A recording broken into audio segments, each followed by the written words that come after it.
A couple of weeks ago, a video started circulating on Vkontakte, Russia's most popular social network, where a woman calling herself Luda recites a 2-minute poem about Russia and about the Donbass and about a lot more. The video was apparently filmed in Lysychansk, an occupied city in Ukraine's occupied Luhansk region, by none other than Graham Phillips, the British YouTuber, journalist, propagandist who once worked as a stringer for Russia Today and now apparently roams Ukraine's occupied territories, documenting the greatness of Russia's invasion and the horrors of the Kiev regime. That kind of thing. Now, the video of Luda from Lysychansk and her poem about being born in the Donbass, being proud and Russian, and committed to victory, this video gained well more than 1 million views in one repost. You might have guessed already, yes, you're hearing Luda speak right now. Her video is playing here in the background. Now, I'm not a poetry guy, and I'm not an avid follower of Graham Phillips either. I might never have even learned about this viral video were it not for a scholar who tweeted about it, arguing that folks on Twitter who monitor Russia often pay too much attention to mainstream television, when something like this, he warns, is far more insidious because Russians actually consume it. Given how much work goes into monitoring Kremlin TV and acknowledging the temptation to treat the nonsense broadcast over the airwaves as a glimpse into popular thinking, I thought these observations about the Luda video were interesting and actually quite challenging. So I invited that scholar onto this podcast. Today I'm talking to anthropologist Jeremy Morris. Welcome to The Naked Pravda. Я просто с Донбасса. Я здесь родилась.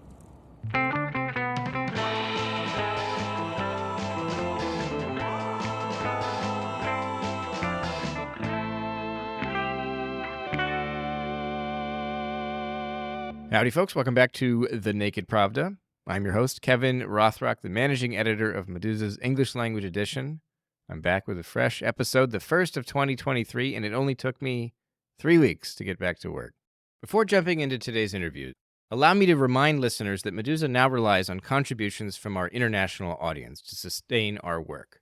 Every day, millions of people from Russia and other countries read our news coverage. Even though they're now based abroad, our journalists obtain exclusive information about what goes on behind the closed doors of the Russian authorities. In English, our team delivers Medusa's most important stories and reaches thousands of journalists and professionals all over the world with a special newsletter and podcast. This one, in fact.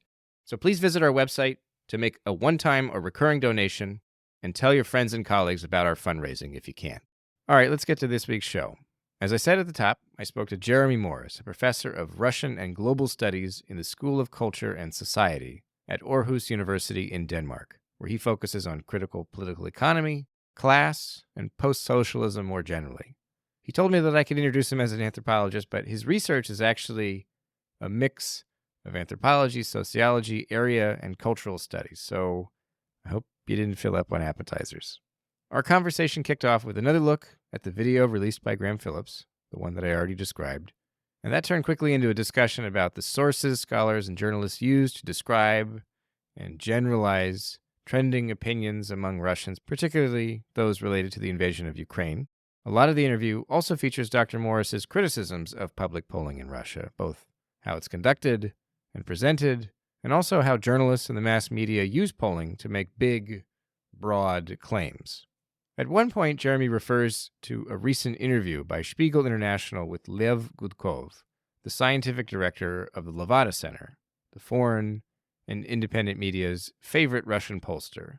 That article, titled "Russians Have Little Compassion for the Ukrainians," tells readers in its subheader that Russians have a lack of morals and a victim mentality, though we later learn that a recent study by Levada found that more than a third of respondents expressed feelings of moral responsibility for the death and destruction in Ukraine.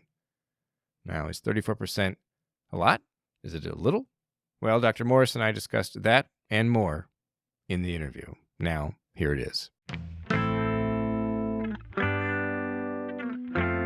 Why don't we start with this Graham Phillips video? He's the sanctioned British journalist who's been living, I guess, in the Donbass or somewhere in Ukraine or Russia, I don't know, occupied Ukraine, I mean, obviously. But he had this viral video a few weeks ago, likely staged, is how you described it, where there's this woman reading a very long poem by memory, apparently. I mean, I know that people in that part of the world are very adept at doing this. When I watch it, I'm like, oh my god, how does she do that? I would have to practice that for years. But anyway, and it's somewhere. It's in a city in the Luhansk region, in occupied Luhansk, and this video comes out, and it's a viral hit. And you had this very interesting Twitter thread where you basically, I mean, I'll try to explain how I see it, and then I'd like you to explain how I'm meant to see it. Okay. But this you're saying basically that this is the really kind of resonansny like content. This is the stuff that matters to Russians that are Yeah, basically. I mean, yes. So like what's if looking at that video and then looking at you make this argument that people are maybe too focused on stuff like Vladimir Solovyov, like this TV stuff, and they miss yeah. what's the takeaway here? I guess this, although, I wouldn't normally pay much attention to the content that people like Graham Phillips put out. It was sent to me kind of independently by a couple of different Russian people Russian informants. Okay, anthropological aside, sometimes we talk about research participants as informants, which sounds a bit weird. I'll probably just do that for the purpose of this interview, but Sure. there are other ways of talking about them that's that use less kind of loaded language. But a couple of informants basically sent me this video without any context in WhatsApp, and we'll maybe get onto messaging platforms a bit later. And I had I had no idea what this was. I didn't even realize it was Graham Phillips to begin with. Right, he's not in the video. Yeah, It's just because his voice. you can just hear his voice. Mhm. And yeah, it made me think about how much I'm exposed on Twitter to the Russian media monitoring, which I think does a great job. And I tried to be careful and say, I'm not having a go at this Right. at the brilliant work that these people do at the BBC and elsewhere to kind Yeah. of translate and then Mhm. condense these, completely insane TV shows Yeah. that are broadcast to thousands and thousands of people.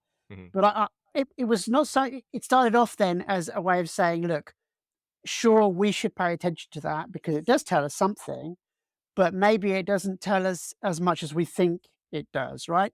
Especially if we have less context about the way that Russians consume all kinds of media, including social media and including platform messaging, which is a big unknown. I think, there's a lot of big unknowns, and I'm not a social media scholar.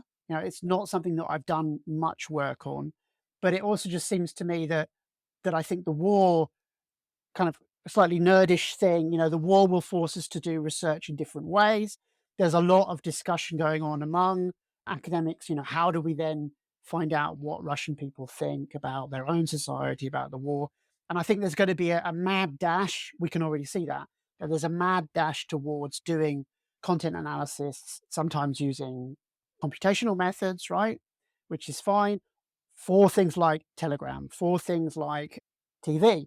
But that brings with it all kinds of problems, right?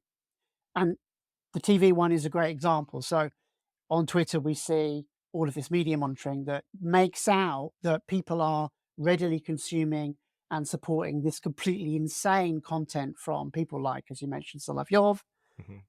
and Skarbeva. But in reality, to what degree is that representative of how Russians consume media, and B, what they actually think is a completely different matter. So the Graham Phillips, right? So the fact that this was sent to me, and then I did a little bit of digging and saw that on Contact here, the most popular Russian social media networking site, and it had 500,000 views on one channel alone, and that channel was merely reposting it from other channels, Mhm. led me to think, well, this is a good example of a message that is supporting the war, right? But in a slightly different way, a message that is anti-Ukrainian, but in a very different way than the way that we're often presented with when we look at the TV media monitoring, right? And the poem itself is, if I remember right, it's the vibe is that like the people of the Donbass will that they're like under threat by the regime in Kiev, but they'll stand strong, right? It's like less about death to Ukrainians and more about we're under siege. Yeah, and it's insidious and effective at the same time in that it's not, again, it's not presenting this, as you say, this message that the Ukrainians are horrible fascists, Yeah. and they have a proxy government that is completely legitimate. No, no, no. It's much more effective. It's, yeah, focusing on the victim narrative Hmm. of the Donbass inhabitants, right? Right. And that you would watch that, and one could get the impression then, yeah, that okay, terrible things are happening, but look, our cause is just. A lot of us have talked about how there are these narratives of just cause, right, and a noble war and all this stuff. But this is a great illustration of how you could be completely sold on that through consuming this kind of propaganda, which, I mean, we should call it propaganda because it is propaganda. I mean, she might be a real person, she might have written this poem herself, but just the way that it's been created, curated, and Hmm. presented is for propagandistic aims, right? And Hmm. and Graham Phillips, whatever else he is, he's paid or has been paid in the past by Russian media, right? Russian Right. state Right. media. So what's the big difference? I mean, besides the messaging, what's the big difference between a viral video like this and a rant by Solovyov on primetime television? Right. And this again gets to the methodological problem, which is that we don't know how much is being shared, what things are really being shared between Russians, right? Because especially since the war, but even before that, there was the observation that, well, quite often people are quite reticent to post things onto their public feeds in their Facebook clones or whatever, right? So we don't actually know what people are showing, but this is a good, if you like, proxy in that it was watched many, many times in Vkontakte, Hmm. and then it was clearly shared quite a lot. And sometimes again, you can see a vague indication of that when you receive a message in, for example, WhatsApp, Hmm. where it says this has been shared many times, right? It Right. tells you Right. that. Hmm. And my point kind of relates again to the television in that I think there's a slight danger when we get fewer sources of understanding Russian society that we tend to go for what's easy. And you and I think we've had this discussion before, Kevin, where we said, where we discussed how we're all fixated on Telegram, but does that mean Telegram has huge amount of salience in most Russian people's lives? Probably not. And I would even go as far to say, and I think there's evidence that supports this, that television, especially since the beginning of the war, once people got over the initial shock, actually people backed away from television. And even before the war, there was a big question about how actively Russians consume television, right? I mean, and there's really, really old sociological research on TV habits, right, that say that people passively consume a lot of television. And of course, that does have an effect on them. But we should be careful in saying, well, TV propaganda has a big effect on people. Hmm. It has an effect on them, but how you would actually measure that would be really problematic. There's something called the hypodermic needle effect of media. And some people say that media in especially highly kind of politically controlled places like Russia can have a big effect. Other people say, well, actually, no, people retain a high degree of critical thinking, even in a war, right? So that was kind of where I was coming from. And it was just a reminder that there's this huge amount of stuff that we don't know about Russian society and that we can't know. And so we should just be really cautious about making knowledge claims because again, one thing that the war shows is that huge amount of people have got a lot invested in becoming experts and pundits like you and me, Kevin, right? And you'll have noticed yourself, I mean, we can get meta here and say, well, there's now a massive market, it's worth a lot of money, it's worth a lot of kudos and clout in being an expert on what Russians think. Are they fascists or are they not? Hmm. Are they willing executioners or are they not? And people are already building their careers on, I have to say, the flimsiest of foundations. And I guess social media analysis is one way of doing this and making it seem really easy and seem really convincing when actually there's a lot of unknowables and a lot of other context that needs to be taken account of. I mean, there's nothing wrong with doing social media analysis and drawing conclusions from it. But again, if it exists in a vacuum, if that's all you've got, and again, unfortunately, that is all we've got in a lot of situations relating to the war, right? Because we Mhm. don't have direct access to people to do interviews with. We don't have very much access beyond a small number of foreign correspondents Mhm. on the ground to do, vox pops on the Right. street and things like that. And why would we pay attention to vox pops anyway? There's also a big methodological criticism of vox pops. It's just a kind of plea for people to Yeah. calm down a bit when they like leap on things like the media monitoring and say, yes, all the Russians have gone completely insane because they are consuming Solovyov. Solovyov, I think, has gone completely insane, but I Right. mean, it's his job to be insane, right? Mhm. It's a really old point that media is not reality, right? Okay, it's a filtering of reality in some way, but it can be just as distorting of reality as revealing. What about survey data? I know that this is another thing you've written about recently in the context of reporting about Russians' attitudes about the war and so on. And it's one of the things that a lot of journalists and pundits and so on will cite when trying to make an argument about whether Russians are endorsing the war or tolerating it or secretly plotting a revolution or whatever. And probably the source that they most often draw on is the Levada Center, the independent Levada Center.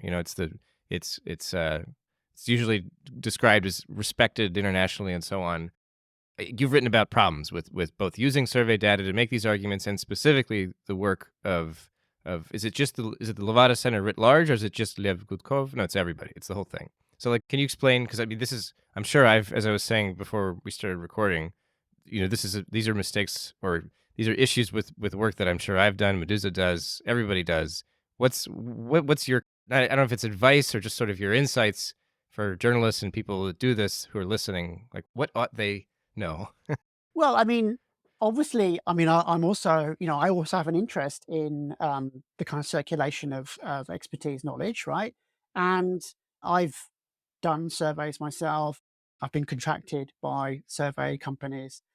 Survey companies exist in a kind of symbiosis with journalism, and that's fine. I guess in a less febrile environment, it would be easier for journalists to take a step back and then try and triangulate, balance it objectively with other sources of information.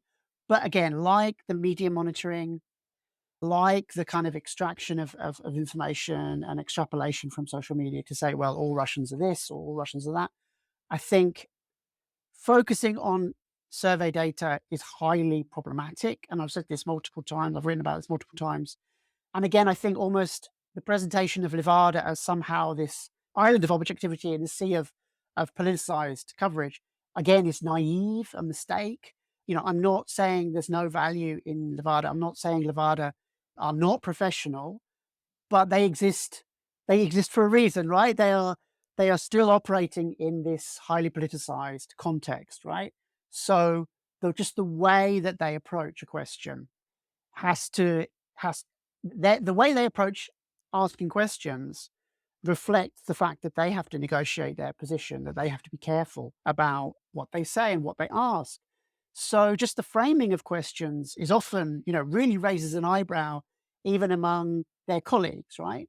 And I mean, I wrote a post about Levada polling ages ago, earlier in the war, and I wasn't really having a go at Levada, but I drew on discussions that I'd had with people that work in similar polling outfits, field workers, people that go around the street and actually collect data from people and people that telephone people at home, right? The political environment in Russia, I think, has led to a deprofessionalization of the actual conduct of doing these surveys, right? Now, it may be that they can say, well, we know that it has this level of indeterminacy, or we know that we have this high percentage of refusals and we've taken account of that.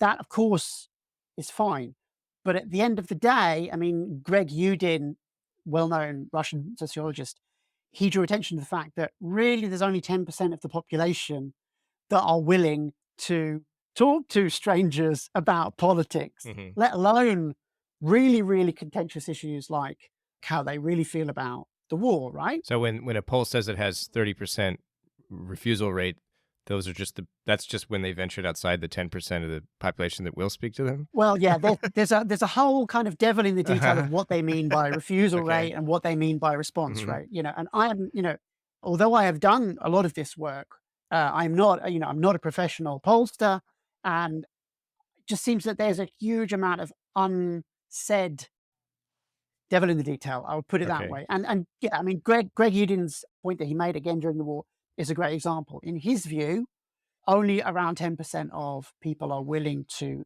engage with being cold called, right? And I said recently, I wrote recently again, try and imagine it even in our own societies, whether you live in the US, whether you live in Europe, you're being cold called on an extremely controversial topic. Yeah. It could be abortion in the US, right? It could be Brexit in the UK, right? It could be sending weapons to Ukraine if you're in Germany. You know, there are a lot of people that are just not going to engage with something that's controversial. Does that mean their opinion shouldn't be sought? No, their opinion should be sought. But again, there's a kind of inbuilt bias in surveying, right? In that there's a particular kind of person that is more willing to do these things. And again, the less charitable people, Russian sociologists, say that really Levada has built a kind of database of crazies, right? Because you'd have to be crazy to really be engaging with survey Hmm. field workers now, right? Because Hmm. there's no guarantee of anonymity of your results, really. And again, most Russians, let's go back to the point that I was making earlier. My position is that most Russian people are critical thinkers, right? So what implication does that have? It also has implications of how we should trust data, right? That has been collected in this very artificial way. Yeah. So there's all these criticisms of survey data. And I've got a piece that's going to be coming out next week or in a few weeks with Russian Analytical Digest out of Zurich, where I kind of go into this classic sociological criticism of survey data. It's very unnatural. The way that I answer a survey to you when you ask me, let's say, about whether I'm pro-life or pro-choice, may be quite different to the way I answer that survey in a couple of weeks' time, even, right? Even if I think that I have immutable, unchangeable opinions, I'm deluding myself, right? So this comes back to the fundamental questions about the war that Levada asks, where they're framing it in a very particular way. For example, they never ask, do you support the war? They only ask, do you support the actions of the Russian armed forces, right? And if I'm a patriot, regardless of what I think about the death and destruction in Ukraine, of course, I'm much more likely to say, yes, I do support the Russian. Who wouldn't support the Russian armed forces? Hmm. It's a stupid question to ask me, right? And you're much less likely to answer no, right? The way that it's phrased. Hmm. Similarly, I mean, this goes back to very, very long-standing criticisms, again, which Grigory Yudin has been very prominent in making about the way that Levada asks questions about support for Stalin, right? Or not support for Stalin, but how people feel about Stalin, yeah? Or even support for Putin, right? And again, when you ask different questions about how people feel about Putin, they give very different answers, right? So when you say, who would you vote for? Who is the most trusted politician? Right, they'll say Putin, right? If you then ask questions such as, can you name a politician that you think has the answers to the real problems that Russian society is facing? Putin goes down from 80% to a much, much, much lower kind of name recognition. He's much, much lower in the kind of group of names that then people come up with.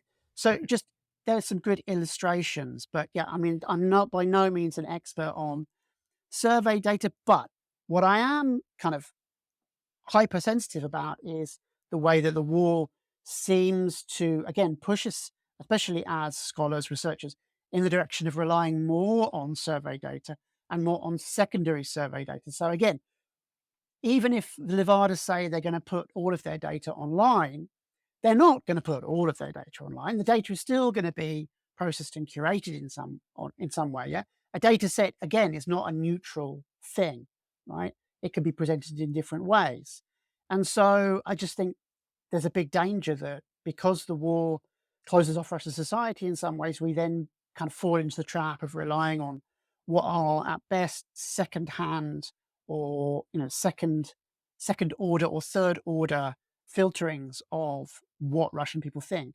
If indeed they do think one thing, right? Because that's the other thing, right? What is public opinion? Well, it's many, many gradations of things, even in the same person. As I said, you ask me about abortion, you ask me about any issue Right. that is a complex issue, I might have, a variety of feelings about it. And again, they might not be reducible to I'm pro-choice or I'm pro-life. What about context, right? And it's the same with the Ukraine war, right? So my bottom line is, and I catch a huge amount of flack for it every time I speak about this or tweet about this, is that the actual hyper-jingoistic, ethnically racist towards Ukrainians, right? That constituency is relatively small and not very important in Russian society. That doesn't mean that, passively there is support for the armed forces. And, my main contribution, if you like, as again, a non-specialist really in this whole kind of political approach to support for Putin and support for the regime is that there's a lot of defensive consolidation, which is people are really shocked at the beginning of the war. Nobody expected it. The last thing Russian people wanted was a war. And the last nation that they would have wanted a war with was with Ukraine. And again, there's survey data that shows that just a year ago, right? Just over a year ago in late 2021. But once it happens, people find ways of becoming amenable to messages. Some of them are messages that are used by the regime as well to defensively consolidate, to say, well, we are under threat now. Like it or not, right or wrong, this is now a war for Russia's survival as a state and sometimes as a civilization, right? And so people become amenable to that message, even people who are extremely anti-Putin and people who think that the war was started illegitimately, that it is a war of conquest, that it involves war crimes, that Russians are responsible for the suffering of, because that was another thing that Levada asked, that Russians are responsible for the suffering and have moral responsibility for the suffering of Ukrainians. You could simultaneously agree with that at the same time as saying, well, we're in this war, we've got to win it. Yeah, and I hear that, unfortunately. Right. I mean, quite logically, I hear that all the time now, even among people who, at the beginning were horribly shocked and thought this was a catastrophe for their country. Yeah, so that's what I mean by defensive consolidation, among some other nuances that maybe we don't want to get into now.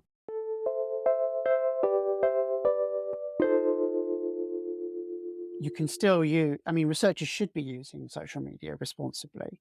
And I think they should be paying more. And the other point of the Graham Phillips thing was that they should be paying more attention to what people are sharing on Contacted, because we assume, again, I think it's a wrong assumption. And I also made this wrong assumption for many years that Contacted is this completely apolitical space where Russians share cat videos with each other, right? And they also share copyrighted music because they can do it there and they can't do it elsewhere. And that's true. But it's also true that despite the war, despite censorship, despite criminalization of anti-war sentiment, you can find all kinds of diverse public sentiment expressed on Vkontakte by individuals who are not hiding their identity. And that was also the other thing that I talked about in the context of the discussion of the Graham Phillips video. And when you look at that content on Contacte, for example, are you kind of going to the things that show a lot of shares and a lot of views and so on, or is there a different way to go about that? Because I know it's, again, then we're still kind of following numbers in a certain way, but maybe that's a good way to do it. I'm not sure. Or do you go to the argument that is the most original and just kind of on some intellectual level resonates and seems to say more than that thing that has 1 million views? Because that, cats get 1 million views too. Like, views aren't necessarily the thing that drives what's important. I'm not sure. Like, as a researcher, when you're reading that stuff, what shows importance or significance to you? Well, it goes back to the contrast with television. So television is highly controlled, edited, obviously, and quite a simple medium to control. And the Russian state does it really, really well. It does it by remote control, in fact, and then it delegates it to people who are perhaps not really politically very important whatsoever. But social media like Kontakte, I think, shows how unless you completely get rid of media where people can share, can like, and can make comments, that you're not going to get rid of expressions of highly diverse opinion, right? Mhm. And again, I'm not an expert on China, but I work with lots of China specialists. And even in the China case, there's this observation that Chinese social media in reality is incredibly politically diverse. Just that you have to make the precaution of having a proxy profile in China when you want to have a political discussion, or you do it again behind closed virtual doors, right? But it just seems to me that, yeah, we do have sources that we have access to remotely, not being in Russia, that show us a much more complex picture. You would expect people to be really self-censoring. They're not. Well, at least some people are not. Yeah. You would also, again, we if we thought, we sometimes think the FSB and security services are all powerful. They're obviously not. They don't have the capacity. That's the other thing about information, right? It's just so much information. Even if you train an AI to find these people expressing dissent, it won't work very well because of the volume of information, and because of the use of irony. Irony, AI is still not good enough to deal with, to process Right. irony and many other People things. often fail to detect it. Yeah, yeah, yeah. Implicit messages versus explicit. There's, Mhm. there's some really good research done on Russian internet, Russian language internet. There's a book that's recently come out, co-edited with Mariella Weimars, I think. She and her colleagues have done so much work on this and really said that there's a huge number of tools that people can use to use social media and use internet-based digital research, right? Including digital ethnography and connective ethnography. And it would just be a shame if we fell into the trap of using the simplest and easiest tools, which then are distorting of social realities, right? And that example of Contacti, I think, was a really good one, where you have what is still a public page, a news portal, a regional news portal that 330,000 people are members of, where most people are posting under their real names. Mhm.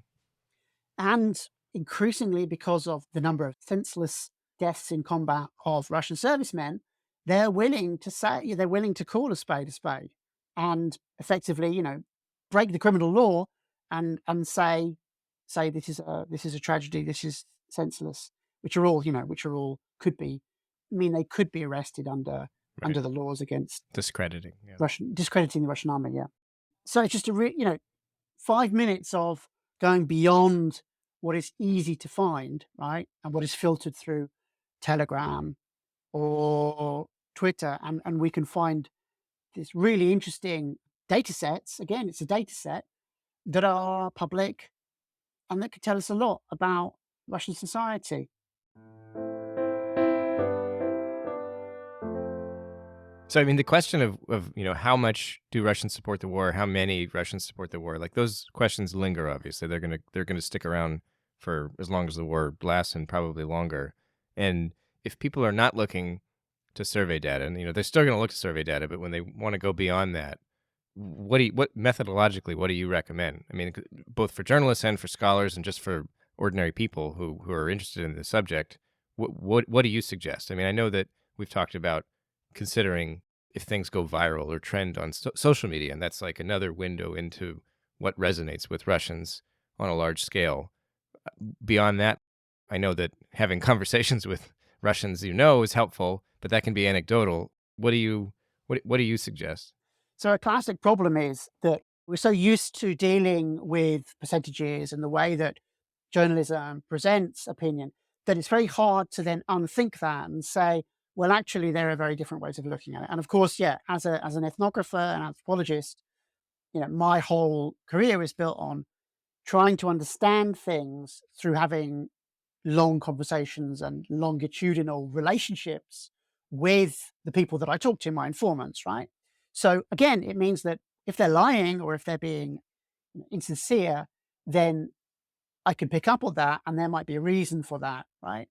And I might be able to make a deduction about why they're being insincere or dissimulating, right?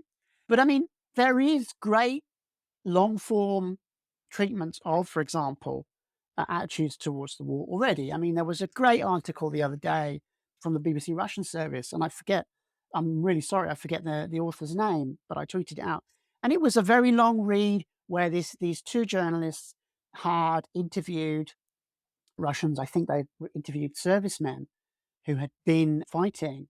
And that, for me, was so much more useful in getting an insight into why Russians had chosen to go and fight, how they had become disillusioned, but also, again, how they might then still passively or fundamentally believe in their country, right or wrong, right?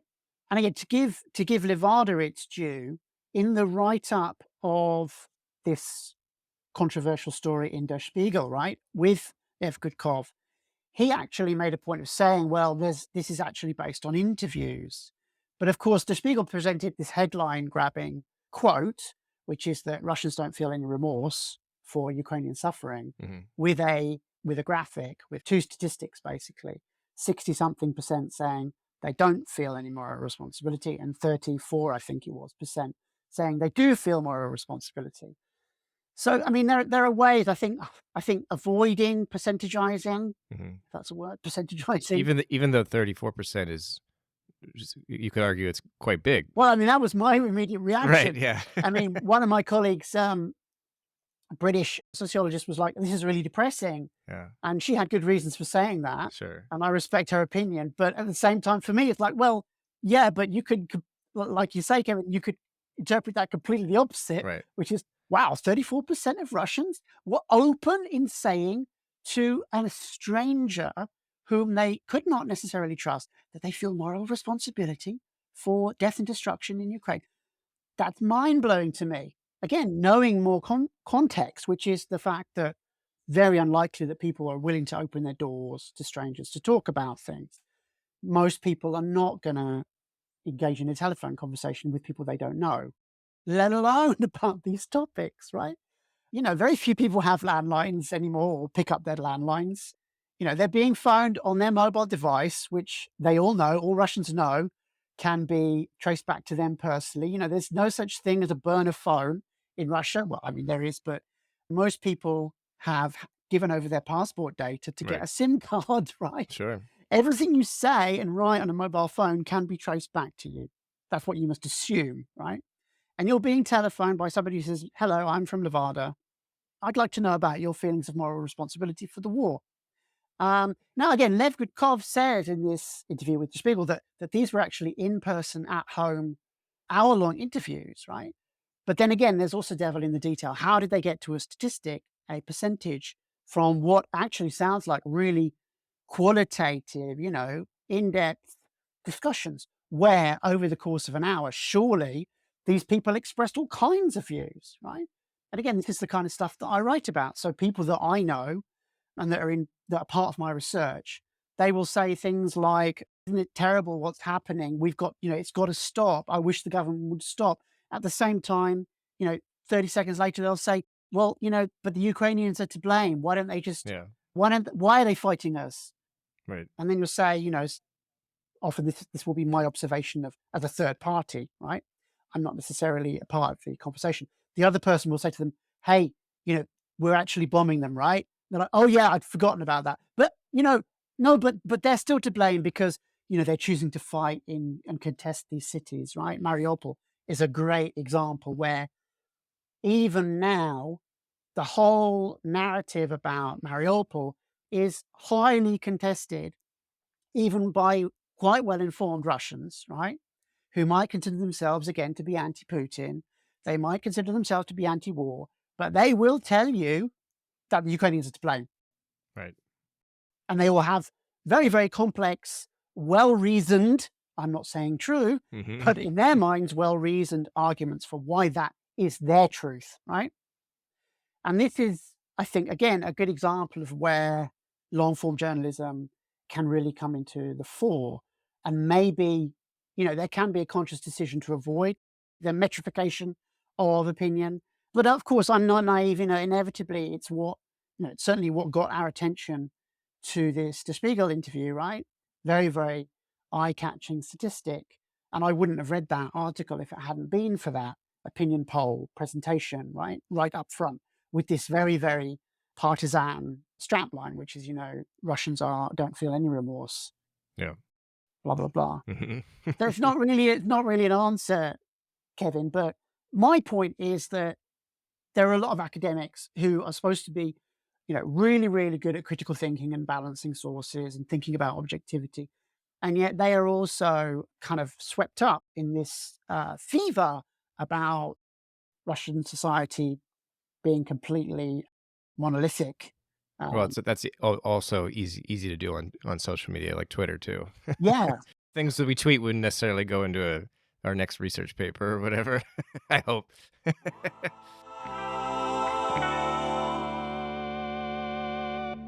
You've been listening to The Naked Pravda. On today's show, you heard from anthropologist Jeremy Morris about the challenges of measuring public opinion in Russia and accurately generalizing anti-war sentiment. We also discussed the opportunities for research using social media, particularly to complement or maybe even offset the weight that's typically given to television content. Dr. Morris also has an excellent provocative blog at postsocialism.org, so please visit that website if you found his insights here interesting. He's also a very, very funny writer, so it's enjoyable reading, even if you don't always agree with him. Thanks, everybody, for tuning in, and thank you for supporting our work here at Medusa. Until next week.